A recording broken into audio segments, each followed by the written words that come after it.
Abay lupit nga ng naging depensa ni Marcus Smart mga idol, kung saan dahil nga sa kanyang magandang depensa ay hirap nga si Ant-Man at ang Timberwolves na maipanalo ang laban kontra sa Los Angeles Lakers. Tara na't pag-usapan natin yan mga idol. Tinalo nga ng Los Angeles Lakers si Ant-Man at ang Timberwolves mga idol sa kanilang kauna-unahang laban ngayong NBA season. Matatanda ang tinalo ang Los Angeles Lakers ng Timberwolves noong nakaraang season sa first round ng NBA playoffs. Pero this time nga mga idol, abay kitang-kita nga ang kaibahan ng purple and gold sa kanilang depensa at opensa. At sa naging laban nga nila ngayon mga idol, abay ganda nga ng performance ni Luka Doncic kung saan pinangunahan niya nga ang purple and gold na may double-double 49 points, 11 rebounds at 8 assists. Samantalang ang Minnesota Timberwolves ay pinangunahan naman ni Anthony Edwards na may 31 points, 4 rebounds at 5 assists. At sa pagkapanalo nga ng Lakers kontra sa Timberwolves mga idol, abay sobrang tuwa nga ng mga Lakers fans dahil nga nag-step up mula sa kanyang magandang depensa si Marcus Smart na dahilan para mahirapan ang Minnesota Timberwolves at maipanalo ng purple and gold ang laban. Mababa nga naman ang kanyang naging stats ni Marcus Smart mga idol sa naging laban na may 3 points lang sa loob ng 21 minutes, pero kitang-kita nga ang kanyang impact para sa Lakers dahil nga sa kanyang magandang depensa kung kaya't hirap nga si Ant-Man.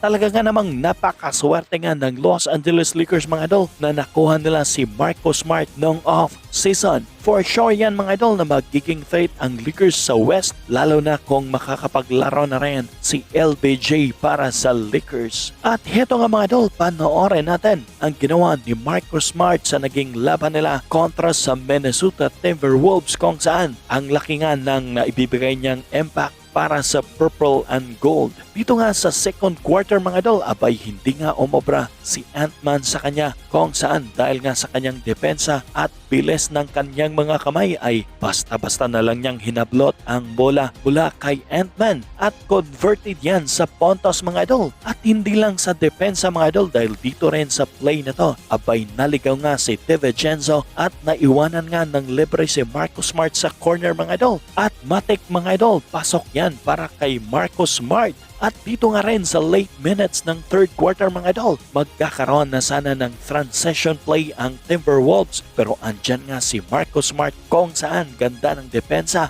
at naagaw pa niya ang bola mula kay Julius Randle at converted yan sa puntos mga idol para sa Lakers. Yan nga ang ilan sa ginawa ni Marcus Smart mga idol na kahit mababa man ang kanyang puntos na nagagawa, abay may malaking impact naman siya pagdating sa depensa na dahilan para mahirapan si Ant-Man at ang Minnesota Timberwolves. Anong masasabi niyo mga idol sa video natin ngayon at sa naging depensa at performance ni Marcus Smart para sa Los Angeles Lakers? I-comment nyo lang sa baba ang inyong mga komento.